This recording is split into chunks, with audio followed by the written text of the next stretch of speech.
자, 지금까지 공천에 대한 얘기를 나눠봤다면 이제부터는 우리 유권자들이 어떤 후보를 뽑아야 되는지 좀 구체적으로 얘기 나눠보겠습니다. 이 문제를 다뤄보기에 앞서서 지난 20대 국회의원 선거 때 이 국민들은 유권자들은 어떤 기준으로 의원들을 뽑았으며 또 그들은 우리를 얼마큼 대표하고 있는지 자, 거리로 직접 나가서 또 시민들의 얘기를 들어봤습니다. 그 국회의원이 나를 대표하냐고? 네. 내가 안 찍었는데 뭘 대표해? 대표한다고 볼 수 있죠. 저를 대표하지는 못하고 있는 것 같습니다. 솔직히 잘 모르겠어요. 투표할 때뿐이지. 직업이나 성별, 나이대에 몰려 있다고 생각을 해요. 근데 과거에 비해서는 많이 좀 비례가 맞아졌는데 아직 한참 멀은 것 같고. 괜찮은 것 같아요. 저는 괜찮다고 생각합니다. 그런 생각을 갖고 계시면서 일을 해주시면 좋을 것 같아요. 적으로는 어느 영역이나 연령대 이런 게 좀 치우침이 보이지만 저는 그게 적정하다고 봅니다. 비례성은 떨어지는데 그분들이 지적으로 뛰어난 분들이니까 하고 있다고 생각은 하고 있어요. 회의에 지역 주민들을 대표해서 활동을 하고 있으니까 대표한다고 볼 수 있죠. 일단은 고학력 위주인 거는 너무 기본이고 이제 나이대가 좀 많은 분들을 위주로 뽑히신 것 같고요. 좀 센 당 뽑히는 데만 뽑히는 것 같기도 하고. 일단 남성이 더 많은 것, 정말 다수자들, 좀 기득권이라고 해야 될까요? 어느 정도 소수의 엘리트들이 하고 있는 직업이에요.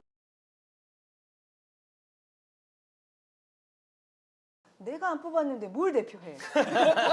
그 말이 참 오래 기억에 남을 것 같습니다. 예. 근데 내가 안 뽑아도 대표하는 겁니다. 그런가요? 그게 대표한다는 말이 두 가지 의미가 있거든요. 하나는 위임을 해준다는 의미가 있고, 그렇죠. 그리고 조금 전문 용어로 수탁을 한다고 얘기를 하는데, 그러니까 이거 우리가 대의제도라고 하는 것은 유권자들이 하여튼 내가 안 뽑았다 하더라도 전체 총의로 대표를 뽑는 거 아니에요. 그러니까 이 대표가 국회 가서 이제 대표로 뽑혔으니까 이 대표의 자율성을 갖고 4년 동안 자기 의지대로 활동을 하게 하는 거예요. 이게 저희 위임이죠. 근데 옳은 말씀이신데. 근데 그리고 또 하나는 그런 게 아니고, 그러니까 대표자를 그렇게 보는 게 아니고 잠시 권한을 맡겨놓은 거니까 너는 항상 여기 와서 의견을 다시 물어갖고 의견을 확인한 다음에 가서 의사결정을 해라. 이렇게 되면 이제 수탁 관계가 되는 거예요. 그러니까 이런 그 현재의 국회의원들을 어떤 유형의 대표자로 볼 거냐에 따라서 아주 강한 대표성을 갖는 이런 경우고 좀 약한 대표성을 갖는 걸로 좀 구별해 볼 수 있죠. 근데 이론적으로는 그런데 저분이 내가 안 뽑았는데 뭘 나를 대표해, 이건 두 가지 의미가 있다고 봐요, 저는. 첫 번째는 실제 20대 국회에 당선된 분들의 평균 지역구 득표율이 50%가 안 되잖아요. 우리가 이제 단순 다수제라 그래서 그냥 지역구에서 1등만 뽑히는 거예요. 근데 후보가 여러 명 나오니까 1등 당선자의 득표율이 과반을 못 넘는 경우가 훨씬 많아요. 그러다 보니까 전체 지역구 투표를 한 유권자들 중에 반 이상이 내가 찍은 사람은 안 뽑힌 거예요. 그러니까 이제 선거 제도 면에서 이게 그런 결함이 있는 거예요, 우리 제도가. 지금 뭐 약간 연동형 비례 도입해서 그거를 조금이라도 완화해 볼까 했지만 뭐 일부 완화는 되겠죠. 그래서 그래도 여전히 지역구는 소선거구이기 때문에 내가 찍은 사람이 안 뽑혔다고 생각할 수밖에 없는 유권자가 반이 넘을 수밖에 없어요, 이번에도. 이제 그 문제 하나 있고요. 두 번째는 내가 이사도 다니고 뭐 막 그러니까 내가 누굴 뽑았는지 잘 모르겠어. 근데 만약 국회의원들이 내가 생각하는 것대로 이렇게 행동을 하는 것 같으면 내가 누구를 찍었나 생각 않고 우리 박 교수님 말씀처럼 내가 안 찍었어도 다수표를 얻어서 된 사람이니까 뭐 우리가 뽑은 대통령, 우리가 뽑은 국회의원 이렇게 생각할 수도 있는데 하는 행동이 영 마음에 안 든단 말이에요, 이게. 그러니까 정치 효능감이 떨어지는 거예요. 내가 안 찍었지만 우리 동네에서 뽑힌 국회의원이 가서 잘한다. 본받을 만하다. 우리 애들도 나중에 국회의원 됐으면 좋겠어. 이런 느낌이 들면 저런 말씀을 안 하실 텐데 그게 아닌 것 같거든. 그래서 그 양면이 있어서 저런 말씀을 들을 때는 이제 국회에 계신 분들이 이 양측면에 생각을 좀 해보셔야 돼요. 왜 저런 얘기가 나오는지. 근데 이제 저 말씀 자체는 논리적으로는 옳은 말씀은 아닌데 심정은 이해가 돼요. 제가 심정은. 지금 이제 그 중요한 말씀을 하셨는데 사실은 이 단순 다수 대표제를 채택하고 있는 나라들, 그게 이제 소선거구제, 우리 미국도 그렇고 영국도 그렇고 그렇잖아요. 그런 경우에 이제 양당제로 갈 수밖에 없는 이유가 그런 점 때문에 소수 정당이 살아남을 수 없으니까. 그러니까 이제 선택의 자유를 상당히 약화시키고 이 소수 정당, 그러니까 다원적인 욕구를 충분히 반영을 못하기 때문에 그런 경우에는 양당이 훨씬 더 소위 말해서 캐치올 파티, 국민정당으로 이렇게 바뀌는 경향이 있어요. 그러니까 정당 내에 그런 다양한 이해와 요구를 반영을 한 그룹들이 생기고, 그러니까 정체성이라는 게 그 이 계급 정당처럼 아주 좁은 정체성이 아니라 상당히 폭넓은 정체성을 인정하고 그 안에 여러 계파들이 또는 정파들이 이렇게 융합이 되도록 함께 존재하도록 그렇게 하는 경우가 많고, 다당제를 하면, 그러니까 그 다당제를 하는 방법이 소위 말해서 이번에 연동형 하려고 했던 이유 중에 하나가 비례성의 원칙을 좀 더 살리자는 건데, 그게 꼭 연동형만 있는 게 아니고 원래 그렇게 하려면 중대선거구제 같은 경우도 좋은 그런 비례성을 살리는 길이고, 또 비례 대표제를 그런 중대선거구제나 이런 거하고 잘 결합을 하는 것도 그런 비례성을 살리는 거예요. 그래서 그런 면에서 보면 이제 그렇게 하면 다당제가 되죠. 아무래도 다당제가 되니까 다원적인 요구들이 반영이 되고, 그러다 보면 이제 한 정당이 지배적인 정당 다수 과반수를 못 얻으니까 당연히 여러 정당들끼리 연합을 할 수밖에 없잖아요. 그래서 연합의 정치를 활성화하고, 저는 민주주의 발전에서 보면은 이게 제도적으로는 나은 제도라고 생각합니다. 우리도 언젠가는 그리 언젠가는 그렇게 가는데 지금은 아직 대통령제를 우리가 하고 있고 또 단순 다수 대표제를 기본적인 선거제도로 채택하고 있기 때문에 이게 양극화 또는 양당제로 갈 가능성이 훨씬 높은 제도를 채택하고 있는 거예요. 우리가 선거제도 얘기는 언제 한번 또 다른 시간을 잡아서 해야 될 것 같아요. 매번 좀 이 얘기가 나와서 말이죠. 자, 그 20대 국회의원들의 좀 면면을 자세히 봐서 이렇게 대표성이 어땠는지 좀 살펴보겠습니다. 우선 나이부터 보면요. 지난 20대 국회의원 당선자들의 평균 나이는 당선 시점 기준으로 55.5세였어요. 예. 그러니까 선거 당시 국민 평균 연령인 40.8세보다 무려 15살이 많았던 거죠. 그 연령별 비율이 50대 54%, 60대 이상이 29, 40대 17%, 그리고 20, 30대는 단 3명으로 1%에 그쳤습니다. 글쎄요, 전체 유권자의 36%인 20, 30대를 단 1%가 대표하고 있다. 이건 대표성에 있어서 좀 심각한 문제가 아닐까요? 네. 그 어느 나라나 그래요. 우리나라만큼 극단적으로 낮지는 않지만 일반적으로 20, 30대 국회의원은 드물어요. 근데 특히 20대 국회가 역대 최고령을 기록했다고 들었거든요. 그건 우리나라가 고령화가 계속 진행되고 있으니까요. 국회의원의 평균 연령도 자꾸 올라가는 거죠. 미국 보세요. 지금 70대 할배들이 나와서 아니 지금 70대 할매할배라 그러시면 그것도 문제가 될 수 있는 거 같아요. 다시 할게요. 지금 미국 보세요. 현직 대통령도 70대 아니에요, 그죠? 트럼프 대통령이. 그다음에 지금 민주당 경선 후보들을 보면 샌더스, 블룸버그는 아직 출전은 안 했지만 여론조사 1등이니까 블룸버그. 그다음에 엘리자베스 워렌. 다 70대예요. 부티지지도 있죠. 부티지지는 이제 30대. 30대도 근데 지금 지지율이 10%밖에 안 나오잖아요. 초장에 두 군데서 선전하긴 했지만, 그러니까 좀 낮아졌으면 좋긴 한데, 근데. 왜 그런 거예요? 왜 이렇게 정치인은 아까 그 늙었죠? 얘기했잖아요. 사실은 서구의 핀란드 같은 데는 총리도 지금 34살이죠. 그리고 의원들도 20, 30대가 수두룩해요. 그건 바로 이게 정치 그 훈련과 교육이 어렸을 때부터 되면서 거기서 자연스러운 정치 지도자들이 젊은 세대로부터 충원이 되는 거예요. 그러니까 그 문화를 살리고. 30대인데 나이가 30대인데 정당 경력이 20년이에요. 그러니까 그런 16, 17에 정당에 들어왔다는 뜻이에요. 그러니까 그건 정치 문화 전체에서 결정이 되는 거고, 또 우리는 정치 문화를 둘러싸고 있는 사회 문화가 역사적인 전통도 그렇고, 이게 영공서열형, 그다음에 장유유서형 이런 어떤 수직적인 문화들이 상당히 있어서 정치를 한다는 건 권력에 가까이 가는 거니까 뭔가 이렇게 좀 경험과 경륜이 있는 사람이 가는 거라는 잠재의식 속에 그런 것들이 있으니까 공천을 할 때에도 젊은 사람들을 우대해야 된다 하면서도 실제 뽑을 때는 만약에 경선을 한다 그러면 젊은 사람에게 쉽게 이렇게 투표하는 이 분위기가 형성이 안 돼 있잖아요. 그렇죠. 나이 자체가 문제가 된 거라고 생각하지는 않습니다. 어차피 정치도 사회의 일부라 사회가 돌아가는 방향대로 그냥 가는 거죠. 우리나라가 지하철에서 70대 노인들끼리 나이 차이 갖고 멱살 잡는 나라인데 네, 여기서 아마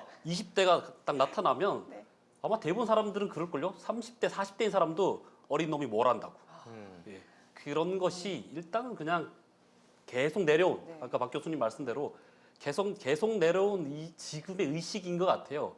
그래서 억지로 바꾼다기보다는 그냥 지금 사회 여러 분야에서 그런 나이 파괴 현상이 일어나고 있으니 아마도 그리고 지금 정치권에서도 그 어린 젊은 신인에 대한 그 필요성을 아마 갖고 있으니 조만간 뭐 서서히 바뀌지 않을까. 저는 이번 국회 생각을 합니다. 21대 국회는 젊은 사람들 진출이 과거 어느 국회보다도 많을 거라고 생각합니다. 근데 2030 지금 공천 신청자가 양당 모두 4%가 안 되던데요. 지금은 그렇지만 네. 지금 이제 그 미래통합당 같은 경우에는 추가 공천 네. 하는데 젊은 사람들이 상당히 많이 들어올 것 들어올까요? 같고요. 또 이게 젊은이들 그 공천을 하는데 가산점을 과거에는 자기가 얻은 득표에 얼마만큼을 줬는데 아예 기본 점수로 지금 가산점을 주게끔 미래통합당은 공천 심사를. 근데 문제가 그러니까 그건 전데 본선 나가서 되냐는 거예요. 그 그러니까 문제가 문제는 있죠. 본선 나가서 안 되는 거예요. 그러니까 이게 결국은 지금 이 고령화된 국회를 누가 만들었냐 하면 정당들이 반 만들었고요. 그다음에 유권자들이 반 만든 거예요. 그러니까 30대, 40대 총리 국정의 최고 책임자가 지금 우리가 막 부러워하는 서유럽, 북유럽 선진국에 막 나와요.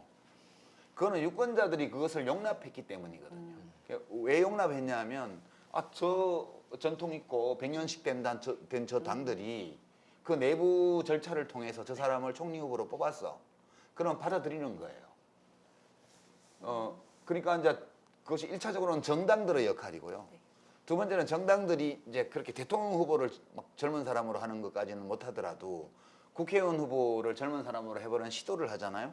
그럼 이걸 유권자들이 받아주잖아요. 예를 들어서 오케이 저 당에서 젊고 경험이 없는 사람인데 공천한 걸 보니 뭐 있겠지. 일단 저 정당을 믿고 우리가 한번 얘를 찍어줘 보자 이 사람을.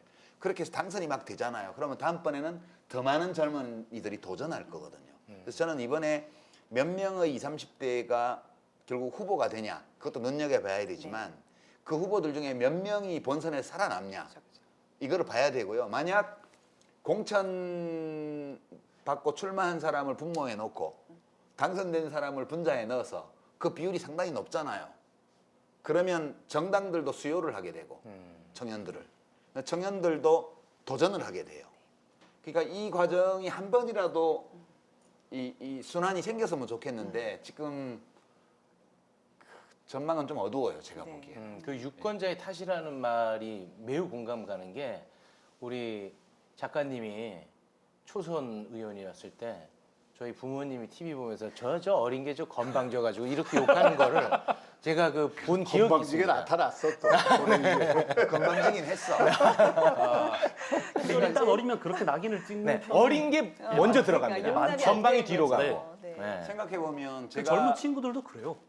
아 그래요? 예, 젊은 친구들도 제가 보기에는 자기보다 더 어리면 저 어린 놈이 뭐 이러는 것 같아요. 아무튼 예, 이건 제 개인적인 생각입니다만. 젊은 정치인과 기성 정치인들이 좀 조화롭게 좀 이루는 그런 우리 정치계가 좀 필요할 것 같고요. 다음 질문으로 넘어가겠습니다. 시간이 이제 임박해서. 자, 정치합시다 제작진이 20대 국회의원들의 출신 직업도 좀 일일이 분석을 해봤습니다. 그러니까 20대 국회의원의 당선 전 직업이 고위 공무원과 교수, 법조인, 기자, 정당인 등 주로 고학력 전문 직종에 편중돼 있는 반면에 유권자들은요 제조, 숙박 및 음식점, 소매, 건설, 운수업 등에 종사하는 비율이 높게 나타났습니다. 그리고 직업 구성 비율을 기준으로는 직업 구성 비율 기준으로는요 검사, 법관, 변호사, 기자, 대학 교수 순으로 이 과대 대표되고 있다는 것을 확인할 수 있습니다. 이게 굉장히 직업이 많이 쏠려 있다는 게. 근데 저렇게 비교하는 거는 저는 좀 온당한 비교는 아닌 것 같아요. 직업별을 놓고 그렇고 예를 들어서 교수라고 하더라도 저기 건설 쪽의 전문가도 있을 수 있고 뭐 이 제조 쪽의 전문가도 있을 수 있고 과학기술 쪽의 전문가도 있을 수 있고요.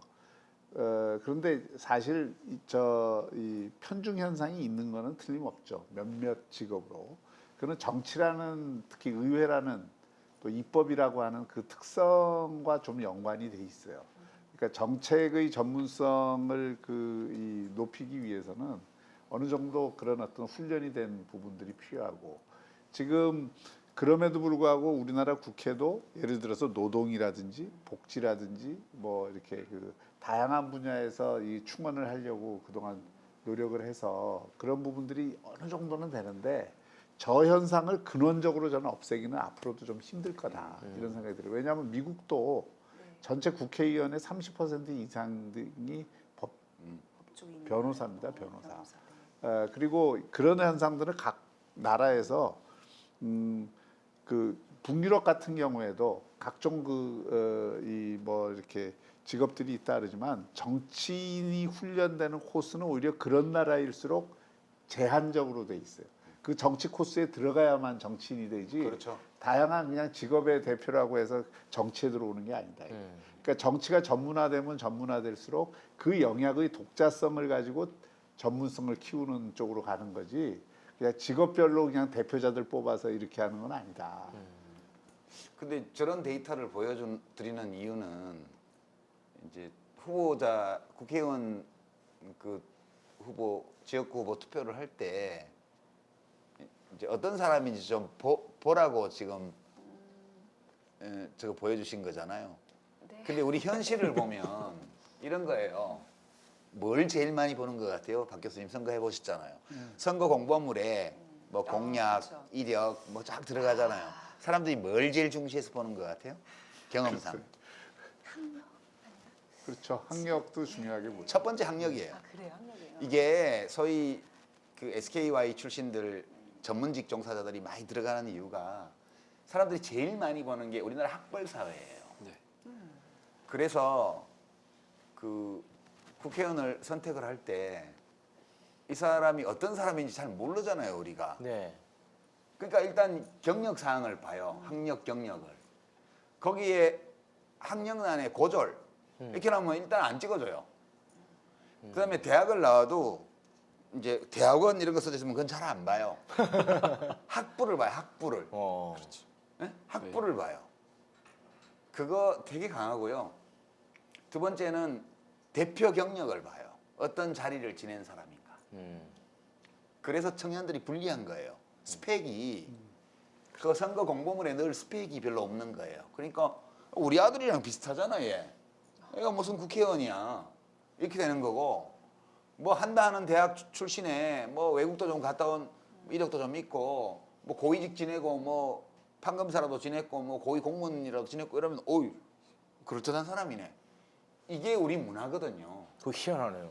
예. 그럼 유권자들은 국회의원을 혐오하면서도 높게 보는 경향이 있나 보네요. 아니 그게 아니고 나보다 나은 사람이 국회의원을 해야지 이렇게 제가 생각합니다. 처음에 얘기했지만 그 국회의원이라는 자리를 그거는 서울도 마찬가지예요.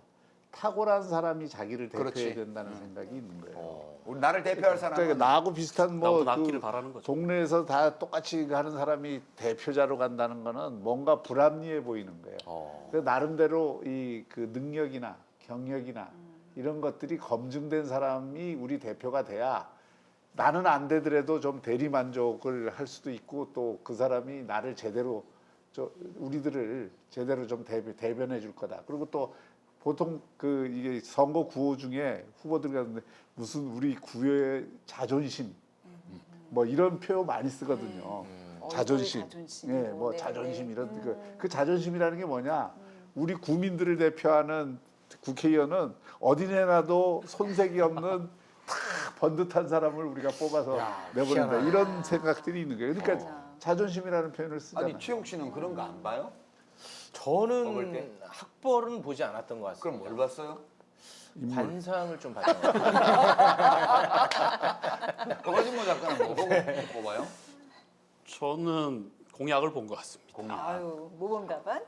아니 이제 이렇게 얘기를 해야 좀 예. 있어 보이지. 그러니까 모범 답안. 항상 설문조사를 할 때는 공약을 본다고 얘기를 하죠. 네. 사실 저도 공약을 사실 맨 먼저 믿기다 믿어요. 하나 안 믿지. 맨 먼저 정말 학벌에 눈이 가는 건 사실입니다. 아 그래요. 예, 병력 뭐 이런 거. 아, 근데 무엇보다 그 S대 나오신 분이 그런 얘기를 하니까 보기는 좀 불편하네요. 그렇죠. 네. 그러니까 제가 이제 기억해 보면 제가 국회의원이 된 게 만으로 43살 때예요. 43살 때.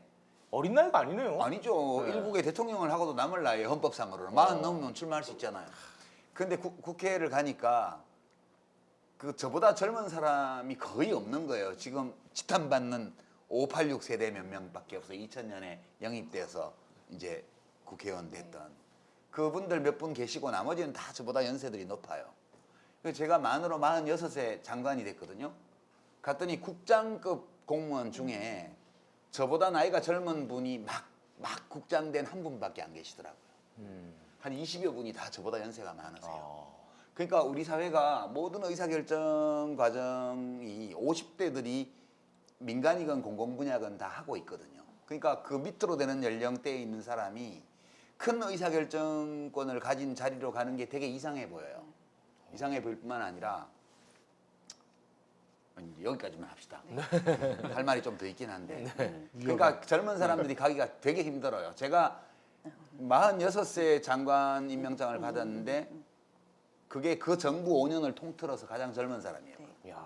우리 이 공직의 고령화, 특히 선출 공직이나 또는 정무직 공직, 그러니까 늘공이 아니고 늘 공무원이 아니고 어쩌다 공무원 되는 정무직 공무원 어공들의 연령대가 너무너무 높아요. 네. 자, 의원들의 대표성 문제뿐만 아니라 이제 자질 문제도 나오는 게 20대 국회가 정말 일 안 하는 국회, 최악의 국회라는 얘기를 많이들 합니다. 이거는 구체적으로 법안 처리율도 가장 낮았고요. 본회의 시간도 가장 짧았어요. 가장 큰 문제는 뭐라고 보시는지요? 저는 그럼 아까 배운 거 좀 써먹겠습니다. 이런 거 하지 말자는 거 아니겠습니까? 네. 그러니까 저는 이걸 역으로 보면은 그만큼 첨예하고 그만큼 굵직한 법안을 많이 통과시켰다. 이렇게 좀 긍정적으로 한번 보겠습니다. 아, 이 말도 중요해요. 네. 그 국회의원들 평가하는 것, 또 국회 평가하는데 법안 처리 수를 갖고 하는 것은 그 법안 가운데 실제로 제일 많은 이 비중을 차지하는 거는 뭐 자꾸 고친 거, 한글화, 한글화 이런 것들이 대부분이고요. 그리고 실제로 법안 가운데 그 국정의 맥을 뚫어주는, 그리고 우리 사회나 경제가 지금 이 나가는데 길목을 지키는 그런 법안들을 따로 평가를 해야 됩니다. 그런 걸 중심으로 해서 정말 이게 국회가 일을 했느냐 이런 거를 좀 봐줘야 되고, 그래서 특히 국회의원들 평가하는데 뭐 대표 발의를 얼마나 했느냐 이 건수 갖고 하는 건 대단히 위험하다고 저는. 그러니까 그걸로 이제 자질 문제를 얘기하는 거는 좀 무리가 있다는 그것도 말씀이시죠? 무리고요. 그러니까 그거야말로 조금 정성 평가가 필요한 부분이에요. 그러니까 동의 여부를 떠나서도 20대 국회가 해냈잖아요. 그리고 그 첨예한 패스트트랙 법안이 몇 개가 있었습니까? 그거 다 통과시켰지 않습니까? 그 편파적 발언이에요. 아니 그러니까 저 동의 여부를 떠나서 지금 박 교수님이 마음속으로만 생각하는 살짝 기분이 나빠져. 아니 근데 그게 아니라 최우 그동안 괜찮게 봤는데. 눈빛만 봐도 알아. 아니 그런 게 아니에요. 그 프레임 씌우지 마요. 네. 그런 이제 첨예한 문제를 어찌 됐든 간에 절차에 따라서 해결했잖아요. 민감한데 이제 아까 우리가 후보자 이렇게 선거 공보가 오면 뭘 주로 보냐 이렇게 제가 여쭤봤잖아요. 물론 봐야 돼요. 그 사람이 어떤 사람인지를 우리가 알아야 되기 때문에. 그죠? 제가 쓰는 방식은 예전부터 그렇게 써왔는데 공약도 물론 보긴 봐야 되는데 공약보다 그 사람이 뭘 하고 살았나를 좀 저는 눈여겨봐요. 그러니까 똑같은 변호사라고 하더라도 이 사람이 변호사로서 어떤 활동을 했는지를 보는 거예요. 네.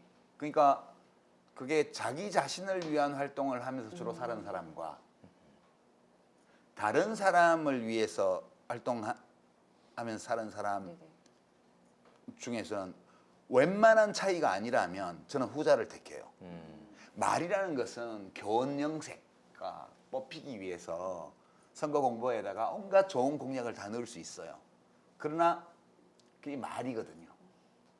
그러나 살아온 이력은 못 바꿔요. 아무리 그 분치를 해도 어느 정도 알아볼 수 있어요. 그래서 뭐 학력, 경력 이런 거 다 중요하지만 그 사람이 어떤 가치를 가지고 살아왔을까를 짐작해 볼 수 있거든요. 지금 허위 경력은 못 쓰게 돼 있기 때문에. 예, 그래서 그런 면에서 다른 세속적 기준에서 좀 딸린다 하더라도 제 경우는 그래요. 그런 사람은 잠시 판단을 잘못할 수도 있고 실수를 할 수도 있지만 또 오류를 저지를 수 있지만 되게 그것을 자기가 알아채고 지적받으면 고칠 확률이 더 높다 이게. 그렇게 저는 자질이라는 거 어떻게 알겠어요? 저는 그 살아온 길을 많이 봐요. 이력을 자세히 살펴봐라. 이력을, 그런 게 있죠. 만약에 변호사라면 어떤 재판을 맡았고 이런 게 다 명시가 되나요? 아니요, 아니, 그까지는 안 찾아봐야죠. 되면 찾아보려면 다 찾아볼 수 있어요. 네. 찾아봐야 되겠네요. 그러니까 저런 수준 높은 유권자들이 그 한 지역구에 얼마나 있겠어요. 그러니까 이 바빠서 또 그렇게 못하고 그리고 국회의원 선거에 아주 깊은 관심을 가진 높은 정치적 이 관심층들이 있지만 대부분의 사람들은 되게 그 흐름과 느낌 그리고 이미지 그리고 몇 가지 그 사람의 능력 이런 걸 갖고 판단을 하잖아요. 그래서 공천이 중요한 거예요. 사실은 공천을 제대로 해서 정당을 보고 투표를 한다는 게 그 의미도 포함이 돼 있는 거거든요. 정당이 공천을 제대로 해주면 내가 충분히 그걸 몰라도 정당에서 그 보증을 해주는 거나 마찬가지니까 그걸 보고 찍는 건데 그런 시스템이 과거에는 이제 제대로 확립이 안 돼서 그런데 저는 이번에 하여튼 조금 긍정적인 변화의 계기들이 몇 군데에서 보일 거라고 보인다는 생각을 해요. 이번 공천이 지나고 나면 선거 결과와 관계없이 국회가 조금은 나아질 수 있겠다라는 생각은 들어요. 자질 면에서. 저는 뭐 근데 그 자질이 어떤 자질을 지금 그러니까 저는 건지, 오히려 경력으로만 보면 이번 20대 국회가 경력이 제일 화려해요. 특히 지금 야당 국회의원들을 보면 법조인 아니면 정말 고위 관료 출신, 장관 출신들도 수두룩하고요. 뭐 검사장급 이상들도 수두룩하고 다 그래. 근데 그것이 과연 행정에 있다가 정치로 넘어온 분들이 꼭 정치를 잘하는 건 아니거든요. 법조인에 있다가 이게 이쪽으로 온 게 또 정치를 반드시 잘하는 건 아니에요. 그러니까 여기에는 또 정치 나름의 고유한 요구되는 자질들이 있어요. 공적인 열정도 있어야 되고 또 이 행정이나 법조로 해결할 수 없는 국민들의 공감을 얻으면서 국민들과 함께 이렇게 소통을 하는 능력도 있어야 되고 또 이 정책이나 비전의 측면에서 어떤 통찰력을 갖는 그런 부분도 있어야 되고 이런 것들의 기준에서 보면 사실은 고위직을 했던 분들이 국회로 이렇게 넘어오는 데 있어서 소위 고위직 이후의 제2의 직업으로 국회의원을 선택하는 분들이 많잖아요. 그건 저는 바람직한 현상이 아니라고 봅니다. 진짜 처음부터 공적인 열정을 갖고 이 정치 영역에서 뭔가를 해보려고 하는 사람들을 자꾸 채워줘야지. 그런 면에서 보면 이번 이제 총선에서 좀 젊은 그런 공적인 열정을 가진 사람들이 그게 5명이 됐든 10명이 됐든 국회에 이렇게 진입이 많이 될 수 있다 그러면 그게 하여튼 그 정치 분위기를 바꾸는 데는 도움이 될 거라고. 그러니까 천리마를 알아보는 백랑만큼의 어떤 정치인을 감별할 수 있는 안목이 있으신 두 분이잖아요. 저요? 두 분 다. 뭐 그렇게까지 두 분 다. 그러니까 뭐 백랑은 안 된다 하더라도 어떤 자질을 제일 중요하게 좀 바라봐야 될까요? 뭐 그거는 이미 저희 막스 베버 형님이 말씀하신 거지만은 사실은 이 열정이 굉장히 중요해요. 정치하는 사람한테는. 어떤? 열정. 네. 그 열정이라고 하는 것은 뭐 이게 사적인 열정이 아니라 이 공적인 영역 안에서 내가 어떤 식으로 한번 좀 바꿔보고 싶다. 뭐 정치를 바꾸든 국가를 바꾸든 사람들을 사회적 관계를 바꾸든 그런 열정이 중요하고 저는 그 못지않게 중요한 게 뭐 이제 뭐 통찰력이나 이런 것도 중요하지만 균형 감각이라고 생각합니다. 그것도 동태적인 균형 감각이 굉장히 중요한데 이 어떤 한쪽으로 우리 정치가 자꾸 이렇게 양극화가 심화되는 이유는 자기 확증 편향을 가진 쪽에서 자꾸 국회의원들이 만들어지면 이게 싸움이 심해질 수밖에 없어요. 그래서 저는 뭐 조금 이렇게 너무 도그마티즘에 교조주의적인 인식을 한다든지 너무 원론주의적인 인식을 한다든지 그런 쪽에서 자꾸 이렇게 이 국회의원들이 나오기보다는 좀 더 이게 문제를 종합적으로 볼 수 있는 사람들 쪽에서 좀 많이 나오는 게 좋아요. 박형준 교수님 스타일. 그렇죠. 제 스타일이죠. 네. 나 같은 사람이라는 걸 얘기하는 게 아니라 제가 보는 스타일. 네. 각주의 천재야, 각주의 천재. 각주 붙이는 데는 제가 좀. 또 천재네. 각주 정도는 천재를 자칭해도 괜찮아요. 각주 따위를 뭐 붙이는 건데 내가 뭐 본문을 쓰는 것도 아니고 각주 따위. 열정과 균형 감각을 갖춘 후보라면 내 삶을 바꿀 수 있는 정치인일 수 있다. 그건 또 다른 문제죠. 다른 문제예요. 그렇다고 해서 내 뭐또 삶을 바꿀 바꾸는 수 있는 좋은 정치인, 좋은 우리 후보는 어떤 후보라고 생각하세요? 네. 거의 이거 마지막 질문에 가까워요. 네. 제 생각은 저는 사실 잘 네. 모르겠는데 네. 또 어디서 따와야 되겠죠. 그 신언서판 있지 않습니까? 신언서판. 예, 그게 어디에 나온 거냐면 당나라 때 인재를 채용하는 기준이었습니다. 예, 당나라 2조에서 2부에서. 그게 신이면 아까 관상. 예. 그래서 관상이 어쩌면 인재를 뽑는 데서 예전에는 정말 출세에 그냥 목이 맨 시대였기 때문에 인재를 뽑는 데서 발전했을 거라는 그 학설도 있거든요. 그래서 신이 있고 말하는 언이 있고 그다음에 글 잘 쓰는 서가 있고 판은 판단력입니다. 아까 말씀하셨던 나네. 신이 판을 다 알아주신. 아이고. 개그했어요. 예. 신이 좀 딸려가지고 개그 아닙니다. 개그 아닙니다. 개그 속에 본심이 진심이 드러나는 본심이 거예요. 톡 나오는 개그를 다큐로 받으시면 안 되지. 그런데 그 중에서 지금 세상에서 아마 좀 차지할 수 있는 게 그 언과 판이 아닌가 싶어요. 예. 언은 말하는 거잖아요. 지금 정치는 사실은 말의 예술입니다. 폭력으로 가지 말라고 하는 게 정치인데 그래서 말을 잘하고 그러니까 뭐 욕을 한다거나 뭐 어이 뭐 이렇게 나오면 사실은 뭐 정치에 좀 문제가 있는 자질일 수도 있습니다. 네. 그래서 그런 말 잘하는 것과 그다음에 판은 판단력인데 아까 말씀하셨던 그 이력과 좀 관계가 있는 것 같아요. 과거에 어떤 큰 사건에서 이 사람이 어떤 행동으로 어떤 판단력을 내려가지고 어떤 행동을 했는지를 보는 것. 이 정도면 아마 좀 괜찮은 좀 판별법이 아닌가 하는 생각이 듭니다. 최욱 씨는? 저는 나름 좀 분명합니다. 그 제가 좋아했던 국회의원들을 보면요. 그 사람들이 출마하기 전에 내가 이걸 왜 하려고 하는지를 설명을 해요. 그게 이제 저의 가슴을 울렸을 때는 그들은 진짜 그걸 위해서 열심히 하는 모습을 제가 목격을 했거든요. 이번에도 역시 왜 출마를 하려는지 그 목소리에 귀를 좀 기울이겠습니다. 그거야 다 똑같이 얘기잖아요. 좀 다릅니다. 조국과 기대를 위하여 이 한 몸 바치겠습니다. 다 이렇게 나오지. 그런 이제 허무맹랑한 걸로는 안 통해요. 안 통해요? 네. 이거 안 이사장님은 어떻게 출사표를 던지셨어요? 기억나세요 혹시? 구국의 혈단? 아니 이제 그게 일단으로. 저는 이제 공약이 딱 한 개밖에 없었어요.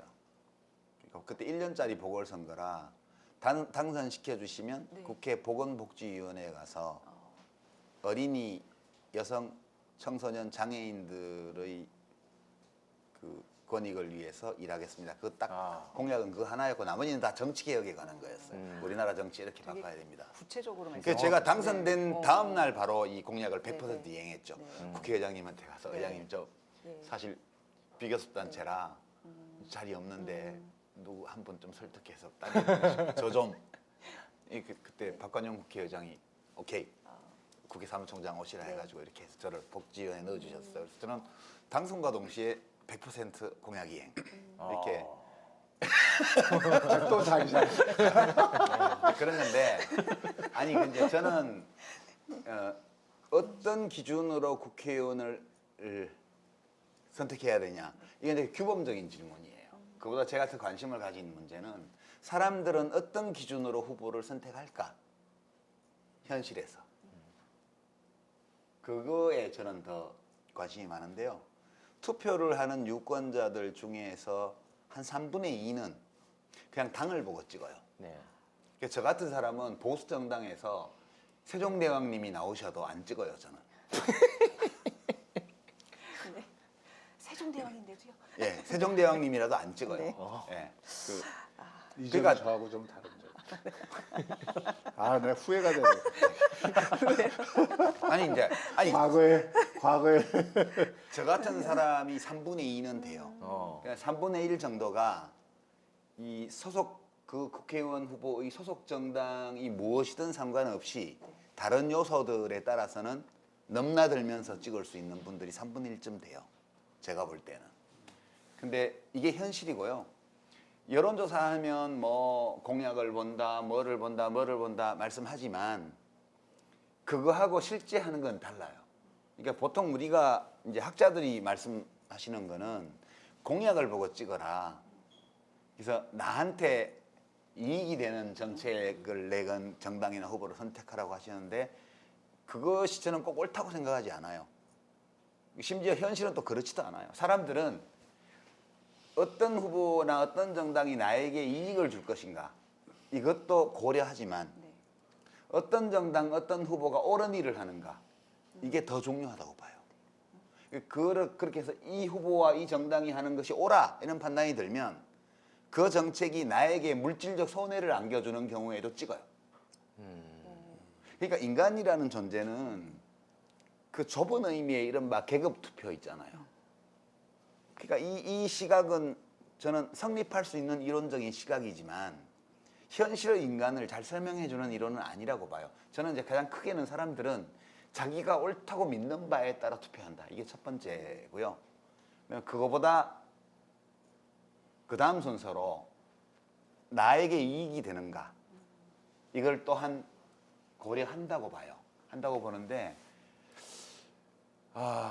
저는 그래서 이것을 가지고 어떤 분들은 계급 배반 투표라고 얘기하기도 하고 그러는데 사회학이나 사회과학 하시는 분들은 그렇게 말씀하실지 모르지만 저는 사람들은 자기가 옳다고 믿는 바에 따라서 행동한다가 정답이라고 봐요. 이게 현실이고. 그래서 저는 유권자들이 투표를 하실 때 누가 나에게 이익이 되는 정책을 내걸었나 이것을 볼 필요도 있지만 그보다 더 중요하게는 누가 더 옳게 하고 있는가 그 점을 생각하고 그런 게 필요하다고 봐요.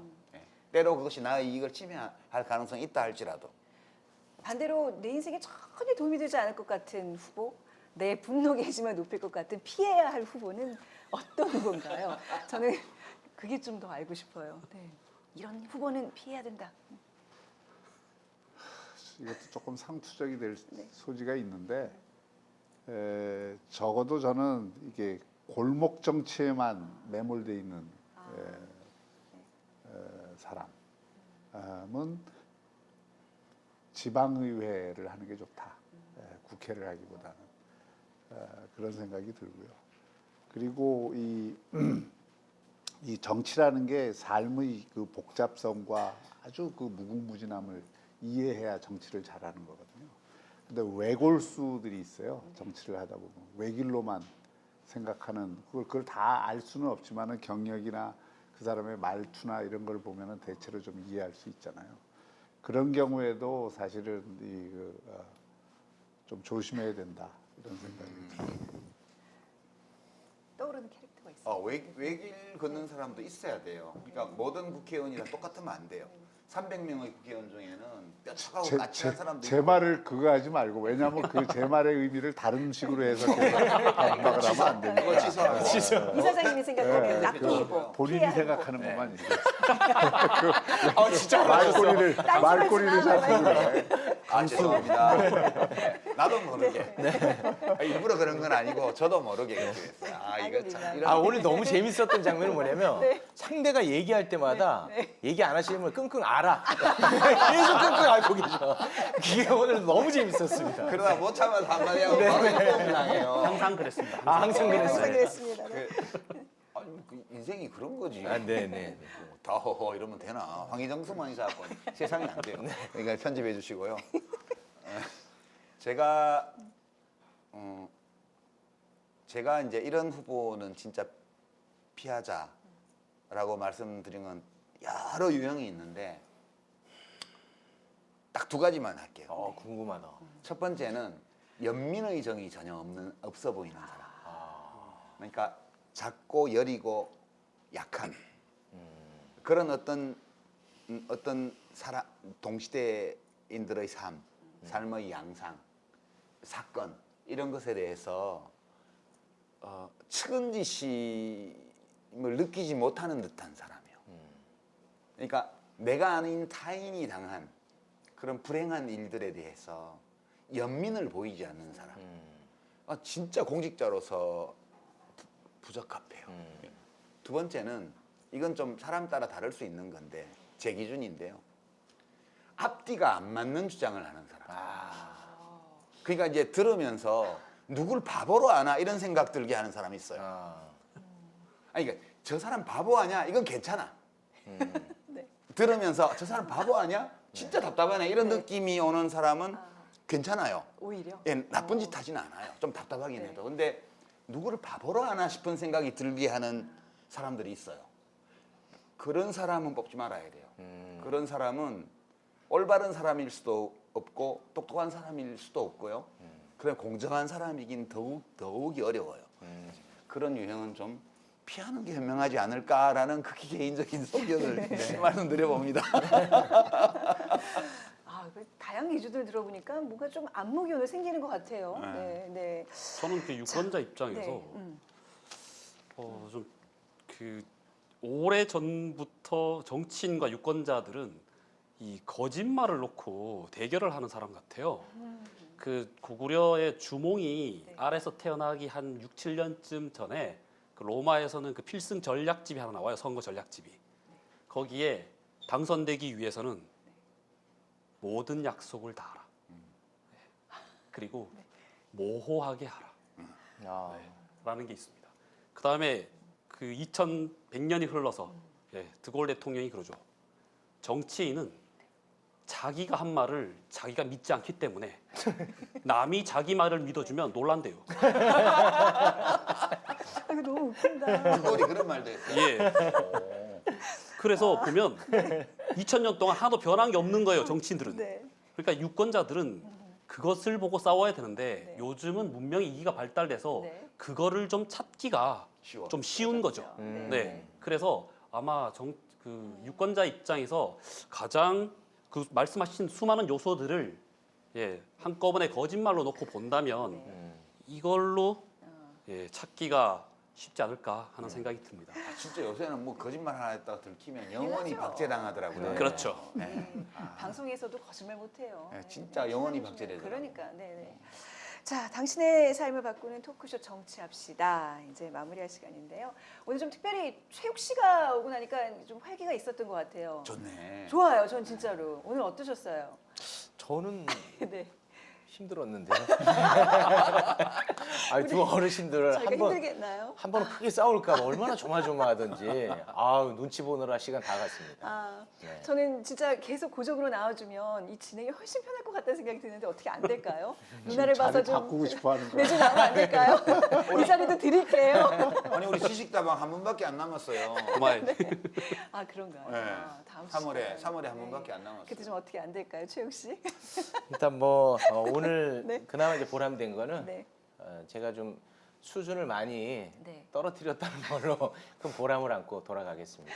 자학하세요. 저희 엄마 아빠도 보면서 이해할 수 있을 정도. 저희 식구들 중에 제가 제일 똑똑하거든요. 그거 더 위험한 발언인데 왜죠? 그냥 품질을 유지하면서 더 쉽게 만들었다 이렇게 표현해야지. 쉽게 들렸다. 수준을 그래요. 떨어뜨렸다. 그치. 쉽게 들렸다. 이 공영방송은 얘기하셨잖아요. 수준을 유지하면서 쉽게 하는 거. 그렇죠. 예. 아유, 최욱 씨 오늘 잘했어요. 네. 고맙습니다. 칭찬. 어떻게 네. 마음에 드셨어요, 아이고. 교수님도? 네. 네. 정말 역시 유튜브 스타답게. 네, 인정. 네. 박 교수님을 좀만 더 골렸으면 더 좋았을 텐데. 진짜 화내실 것 같아가지고요. 자, 나의 삶 또 우리의 삶을 바꾸기 위해서 어떤 후보에게 투표해야 할지 좀 그 판단하는데 조금이나마 도움이 된 시간이 됐길 바랍니다. 자, 오늘 지식다방 함께해 주신 우리 유시민 이사장님, 박형준 교수님, 그리고 허진모 작가님, 그리고 최욱 씨 대단히 감사드리고요. 네. 자, 저희는 바로 나흘 뒤죠. 2월 27일 돌아오는 목요일 밤 10시에 민심포차로 다시 인사드리겠습니다. 감사합니다, 여러분. 네. 수고했습니다. 작가님, 옛날에도 그 정치 인재를 영입하려는 노력들이 있었죠? 게 엄청 많았죠. 특히 동양 같은 경우에는 사서 내내 관통하는 것이 인재 얘기입니다. 숱하게 나오는 그 천리마 이야기도, 그 천리마 타령도 전부 다 사실은 인재에 관한 얘기거든요. 제일 유명한 것이 대중적으로 제가 생각하기에는 그 삼국지 정사에 나오는 제갈공명의 삼고초려, 아니면 사기에 나오는 주 문왕이 발탁한 강태공.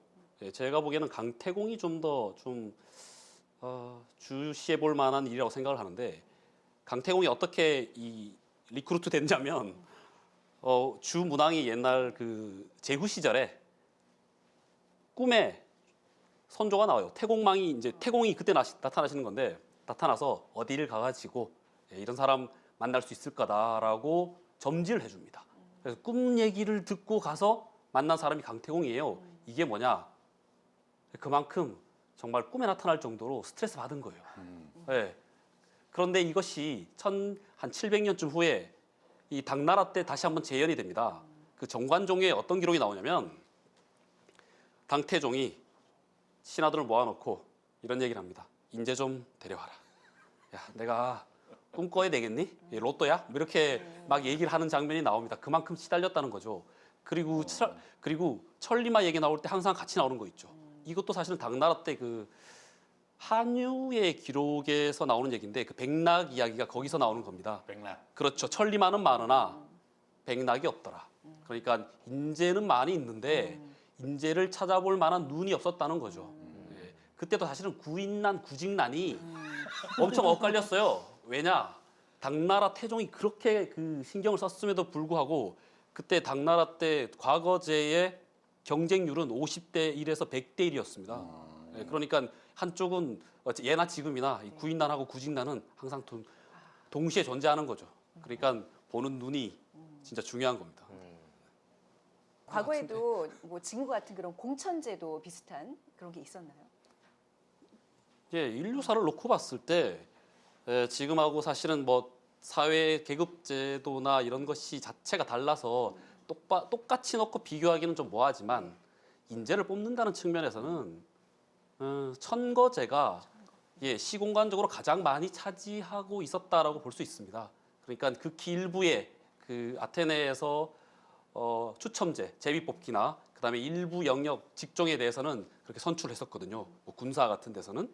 그다음에 로마 시대에 한 400년 정도 있었던 선거제, 이런 게 있었습니다. 그런데 대부분은 다 천거와 같이 이루어졌다고 볼 수 있습니다. 당시에 주위의 다른 모든 세상은 그냥 자기들끼리 해먹는 천거제였습니다.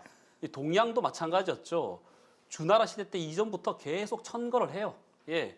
그래서 선거라는 말 자체가 그 한나라 때 천거 제도인 향거리선에서 이렇게 말을 따온 거예요. 예. 그래서 그것이 당서나 아니면 원사 같은 데는 아예 선거지라고 아예 따로 인재를 발탁하는 장면, 그 역사서가 따로 있습니다. 그러니까 이게 뭐냐면 투표의 의미가 없어요. 천거의 의미입니다. 그런데 지금 같은 경우는 보면 지금 현대 사회에서는 시험과 그다음에 천거와 선거가 이 분야별로 이렇게 동시에 운영이 되고 있는 거죠. 그러면 이 선거는 그 시험은 어떻게 작용을 했냐, 이걸 놓고 보면 나라마다 좀 다른데, 주류는 천거제의 보완입니다. 아니면 천거제로 인해서 엄청난 세력을 이룬 기득권에 대한 견제. 그렇죠. 그런데 두 제도 다 전부 다 이제 부정이 생기고 부작용이 생기니까 이 다른 보완제가 생기는데 둘 다 변질을 하죠. 그러니까 나중에는 우리나라 같은 경우는 과거제가 아주 정말 난장판이 됩니다. 그렇죠, 조선왕조실록에 과거제 난장판 됐어요라고 아예 딱 나옵니다. 자, 오래전에도 이렇게 정치 인재나 관료를 키워내는 교육 제도가 있었나요? 사실은 예전이라고 하면 뭐하고 고대에는 교육받는 대상 자체가 굉장히 제한적이었지 않습니까? 그렇죠. 그래서 교육 자체가 그냥 인재 양성, 관료 양성과 직결됐다고 봐도 크게 틀리지 않는 거죠. 서양과 달리 동양 같은 경우는 공교육 시스템이 많았죠. 거꾸로 거슬러 올라가 보면 조선과 고려에 있었던 성균관 같은 것도 아예 대놓고 관료 양성 제도라고. 그렇죠. 그다음에 쭉쭉 올라가다 보면 뭐 고구려의 태학부터 아니면 신라의 국학이라든가 이런 모든 제도는 다 관료의 양성과 그냥 직결돼 있다고 보시면 됩니다. 좀 더 올라가서 주나라, 은나라, 하나라 전부 다 하나라부터네. 네, 하나라부터 학교가 있었습니다. 지금 쓰는 학교의 교가 하나라의 교육 시스템 이름이에요. 예. 그리고 5,000년 전 아니에요? 4,000년 정도 됐다고 4,000년? 보시면 되죠. 네. 네. 주나라에서는 서라는 학교가 있었고, 아니 은나라에서는 서라는 제도가 있었고, 주나라에서는 상이라는 제도가 있었어요. 예.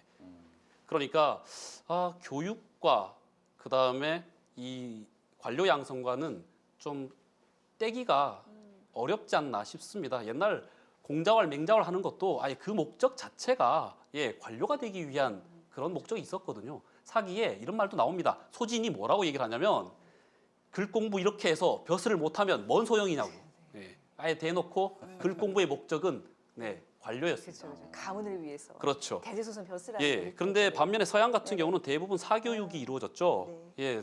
대학 같은 경우도 대부분 사립이지 않습니까? 근데 그 전에 거슬러 가면 네. 말해도 되나? 네. 그 고대 아테네 보면 그때 리케이온이라고 그래서 예, 리케이온과 아카데미아가 있었죠. 아카데미아 리케이온에서 지금 이제 프랑스의 학교를 리세 이렇게 말을 하는데 그게 다 거기서 나온 얘기잖아요. 예, 그런데 그것도 사립이죠. 사립이죠. 예. 그리고 그때 그 아크로폴리스 올라가는 그 플라카 지구에서 서피스트들이 그 학원 차려갖고 그렇죠. 이 대화법 연설 맞습니다. 가르치고 뭐죠 토론 가르치고 한 예. 것도 다 이제 그리고 전부 다 사교육이었죠. 강남 일타 강사 요즘으로 예, 맞습니다. 그런데 동양에도 일타 강사가 있습니다. 사기에 귀곡자라고. 귀곡자. 예, 자기가 키운 제자는 전부 다 재상이 됐어요. 지금으로 치면 거의 쪽집게 가외입니다. 귀곡산장 할 때 그 귀곡. 맞습니다. 아, 그래요? 예, 그 귀곡자가 뭘 가르쳤느냐? 유세를 가르칩니다. 그러니까 그게 왕을 설득하는 걸 가르친 거예요. 그렇죠. 그때는 임금이 이제 춘추전국 시대에는 수많은 나라가 있었고 임금들이 인재를 등용하는데 전부 막 꿈을 꿀 정도로 스트레스를 받을 때니까 그렇죠. 딱 가서 이제 멀리서 인재가 아련을 청합니다. 그래서 임금이 딱 만나잖아요. 그럼 거기서 쫙 이거를 잘하면 바로 벼슬을 받는 거예요. 그런 거를 가르치는 서양도 마찬가지입니다. 그러니까 백성이 바라는 정치상과 정치인이 되려고 하는 사람들의 소양이 달랐던 겁니다. 예, 서양도 그 키케로가 대놓고 정치인이 가져야 될 필수 과목은 수사학이다. 수사학. 예, 레토릭이다. 논리적으로 해야 되는 거죠. 플라톤 같은 경우도 철학자가 정치인이 되어야 된다고 믿었던 사람이잖아요. 이 사람이 세운 학교가 아카데미아인데 그 입학 첫 번째 조건이 기하학을 알아야 하는 거예요. 기하? 예, 수학입니다. 수포자는 정치 못해요. 수학을 잘해야 정치인이. 예, 왜 그러냐면 모든 배움의 근본이 논리. 그러니까 정치인이 되려면 억지 쓰지 말고 일단 논리적으로 말 좀 잘하란 얘기예요. 그러니까 수사학의 기본이 출발이 로고스잖아요. 그렇죠. 예, 로직인 거죠. 네. 논리하면 또 우리. 예, 그래서 역사적으로 놓고 봤을 때 관료를 딱 찍어놓고 배출하는 그런 뭐랄까 교육 시스템은 정말 참 잘 봐주면 언제냐 그 프랑스 혁명 이후에 나폴레옹 시대 때 체계가 잡힌 프랑스의 그 그랑제콜 정도 그랑제콜도 학교가 아니잖아요. 큰 시스템 안에 이렇게 뭔가가 있는 건데 지금 뭐 마크롱이나 사실 뭐 사르코지 대통령 제외하고는 대부분 다 그랑제콜 출신이죠. 그 정도를 아마 예로 들 수 있지 않을까 싶습니다. 그것 때문에 프랑스에서도 소위 학부모들의 그 치맛바람 포함한 그 학력 경쟁이 어마어마한 나라예요. 거길 가야 출세하기 때문에. 굉장히 부작용이 커서 지금 마크롱 대통령이 그거 개혁하겠다고 하고 있는데 잘 안 될까요? 그렇죠. 우리나라에서 서울대 없애자는 거하고 똑같은 얘기예요. 예, 맞습니다. 저는 그래서 서양의 제도가 극히 낫다 뭐 이런 말 하기도 좀 뭐해요. 그냥 오랜 세월에 걸쳐서 얼마나 자기들 나름대로 그 굳어진 게 참 어떠냐에 다른 것뿐이지 우리가 반드시 서양의 사례를 꼭 따라할 필요는 없을 것 같다라는 생각입니다. 의회가 자기 나라에서 나왔다고 주장하는 나라는 축구가 자기 나라에서 나왔다고 주장한 나라만큼 많은 것 같아요. 그래요? 예. 축구 많아요? 축구가 굉장히 많다고 합니다. 그다음에 뭐 이집트의 그림 같은 거 보면 없는 게 어디 있겠습니까? UFO도 있고 헬리콥터도 있는데 그러니까 네. 그게 메소포타미아 시대 때부터 그러니까 회의체 기구가 정책 결정에 영향을 미친 걸로 봤을 때는 굉장히 많은 거죠. 바빌로니아 시대, 페르시아 시대 때부터 있고 사실 우리나라 삼국 시대에도 뭐 정삼회의, 뭐 제가회의, 화백회의 이거 교과서에서 배운 이런 식의 형식이 다 있는데 자 그러면 어느 나라의 의회가 최초의 의회냐는 진짜 좀 학설이 많이 부딪힙니다. 네, 10세기에 그리스, 영국 뭐 이 정도로 치지 않나요? 아유, 우리가 잘 그리고 모르겠는데. 우리가 생각하기에는 네, 그래요? 로마의 뭐 네. 민회나 원로원, 그다음에 네. 뭐 아테네의 네. 뭐 원로원이나 여러 가지 민회, 네. 의회 이런 거 생각하는데 그때 하고 좀 단절을 시키지 않으면 지금의 의회하고 붙이기는 좀 힘든 모양입니다. 네, 왜냐하면 지금의 의회는 시초가 왕의 들러리였습니다. 네. 네. 처음에 시작할 때는 그렇죠. 다 귀족의 지금의 갖고 있는 의식을 1도 갖고 있었다고 보기 힘들죠. 네. 그 10세기에 나타났다는 썰부터 시작해서 마그나 카르타 이후에 영국의 의회, 그다음에 삼부회 이거 전부 다 왕이 자기 마음대로 세금을 걷고 있다가 더 거들라고 네, 하려고 하니 좀 미안하니까 불러가지고 어느 정도 요식행위 하겠다고 만든 게 처음에 의회였습니다. 그런데 이것이 민주화의 정신 뭐라고 해야 되나 민주주의 의식 있죠. 자유와 평등과 만나면서 지금의 의회 형태가 된 거죠. 그 시기적으로 그게 언제냐? 청교도 혁명하고 명예혁명 났을 때, 그러니까 찰스 1세 목 떨어질 때, 그때부터라고 보는 거죠. 그다음에 그 다음 세기에 미국 의회, 그 다음 세기에 프랑스 대혁명 때 의회, 그것이 지금의 의회의 직접적인 뿌리가 아닌가 하는 거죠. 그러니까 생각해 보면 1789년도에 프랑스 대혁명이 일어날 때 신분제 의회가 있었죠. 그렇죠. 그 삼부회라고 해가지고 귀족들 있고 뭐 평민들 있고 뭐 이렇게 있었는데 그때도 세금 문제 때문에 증세해 보려고 네, 맞습니다. 뭐 백몇십 년 동안 안 열었던 회의를 열었는데 거기에 이제 평민들이 쫓아와갖고 이제 난리가 났잖아요. 그러면서 혁명이 시작이 됐고 혁명 나고 나서는 신분제 회의를 다 없애버리고 국민공회라는 게 만들어졌고 그게 제1공화국이에요. 그러니까 역사적으로 확실하게 원조를 따지자면 저는 프랑스의 대혁명 때 만들어졌던 국민공회 그렇죠. 그거 아닐까 싶은데 그게 아닌가 싶습니다. 왜냐하면 그때 왕을 없애면서 진짜 가장 근대적인 현대적인 의회와 만난 게 아닌가 싶습니다. 그래서 프랑스 사람들이 자부심이 있겠네요. 나폴레옹 전쟁이라는 게 전 유럽, 이집트까지 다 쳐들어가고 유럽과 북아프리카 난장판으로 다 만들었잖아요. 메소포타미아까지. 그런데 그렇게 침략 전쟁을 하고도 그걸 당당하게 자랑하는 사람들은 프랑스 사람밖에 못 봤어요. 그게 그 명분 때문에. 의회 민주주의를 너희한테 심어줬다. 공화정. 공화정을 심어줬다. 그래서 의회라는 그 모양 자체는 정말 별 의미가 있다라고 보기엔 좀 모호한데 왜냐하면 그 전부터 들러리로 존재했으니까. 그런데 그 정신이 그 흡사회 대형 로버트의 그 머리에 이게 그렇죠. 처리가 딱 앉으면서 자유와 평등이라는 의식이 딱 가미되면서 민주주의를 대표하는 가장 좀 효율적인 대표하는 기관이 된 거죠. 그게 지금의 의회라고 할 수 있습니다.